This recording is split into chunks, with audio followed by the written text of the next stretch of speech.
శిఖరాలకు సవాళ్లు, విద్యార్థుల విజయాలు. పూర్తి వివరాలకు చదవండి రేపటి సాక్షి దినపత్రిక. సీఎం చంద్రబాబు చేసిన వ్యాఖ్యలపై సామాన్య భక్తులు మండిపడుతున్నారు. ముఖ్యమంత్రి స్థాయి వ్యక్తి ఆధారాలు లేకుండా ఇలాంటి వ్యాఖ్యలు చేయడం దుర్మార్గమన్నారు. ఇలాంటి ఆరోపణలను ఏ భక్తుడు క్షమించడన్నారు.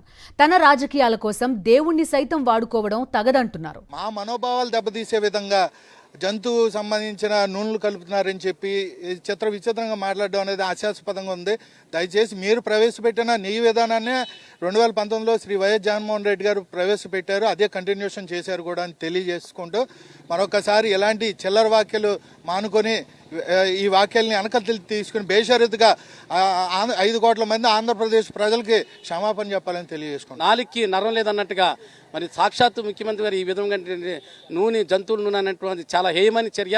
దీన్ని తీవ్రంగా ఖండిస్తూ మేము నవేంద్ర ఎమర్జెన్సీ తరఫున చంద్రబాబు నాయుడు గారిని హెచ్చరిస్తున్నాం జరుగుతుంది. ఎప్పుడో ఒక మాట అన్న ఋషి నిజం చెప్తే తలకాయ అడ్డంగా 10 ముక్కలు ఎన్నో అవుద్దని, ఆ విధంగా ఆయన నిజం చెప్పడం రాదు.